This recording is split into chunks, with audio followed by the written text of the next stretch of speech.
Hannah, aka Fruity Frog Creations, and welcome to my first ever YouTube video showing you everything I've made so far in preparation for Toronto Comic Con. I'm super excited. I've never been to Comic Con before, either as a vendor or even as a patron, so I'm really looking forward to it.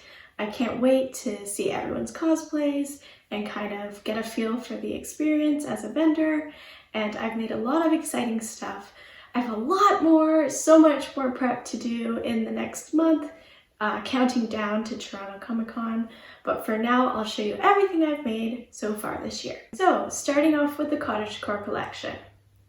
The first thing I've made is this fungi, the mushroom. This is my pattern, and I love making him in all kinds of fun, bright, and different colors. So I've made 2 red, I made 2 purple, I've made 2 blue, and I've also made 2 fungi in this bright green color. Next up, I made 4 of these little ghosties. This pattern is by Knit Grit. It's super easy to follow and really great.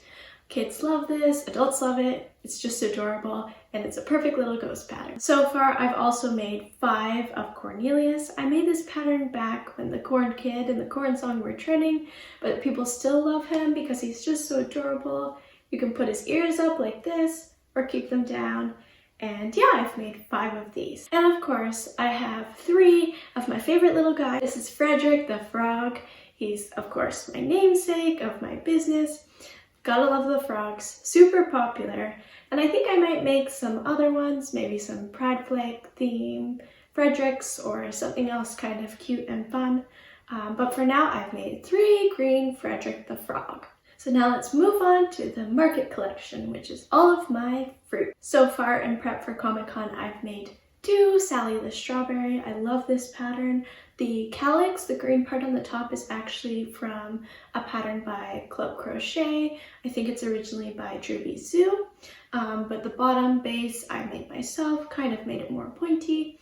But yeah, that's Sally the Strawberry, and I made 3 of her. Next up, we have my favorite classy lady. This is Paris the Pear. So far, I've made 3 Parises. I've also made 2 Ollie the Orange. I made 3 Berry the Blueberry. And so far, I've made 1 Momo the Peach.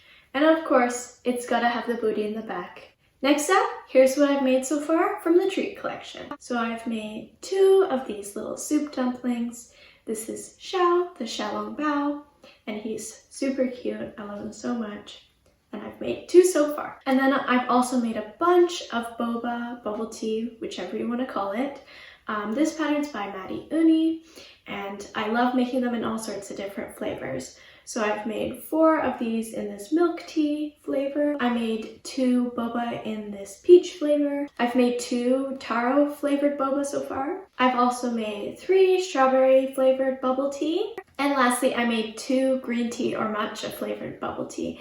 And I love this because I used to be using a different color, and Loops and Threads Impeccable just came out with this awesome new guacamole color that I think works perfect for the matcha and makes it look just right. So these are my 2 matcha flavored bubble tea. Alright, next I'll be showing you some stuff that I haven't even shown anyone. These are some really cool, fun, new patterns and ideas that I've come up with in the last few months. So since about the end of October, I've really been into playing the game Genshin Impact. I played it for the first time and I kind of got obsessed with it, so I decided to make a couple of patterns based on one of the enemies in the game, slime. So here are pyro slimes, also fire slimes, and I have made 3 of these so far. I also made 3 hydro or water slimes. I made 3 dendro or plant slimes. So far I've made 2 ice or cryo slimes.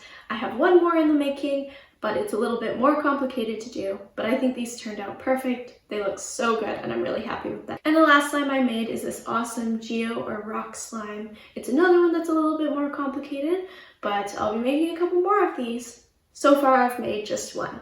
And lastly, I have this. I've made 3 of these dust balls and I think they're awesome. I found this really cool, like kind of spiky yarn, and it's the perfect texture. I think it's scrubby yarn, and it's the perfect texture to kind of give that dust ball effect and really make it look the way I wanted it to look. So I'm really, really happy with how these turned out. Thank you so much for watching my video. That's everything I've made so far in preparation for Comic-Con. Like I said, I'll be really, really busy in the next month coming up to the event, preparing and crocheting away. Let me know what your favorite thing that I've made so far is, and also let me know if you'll be coming to Toronto Comic Con. I'd be super excited to see any of you there, and thank you so much for watching. Bye!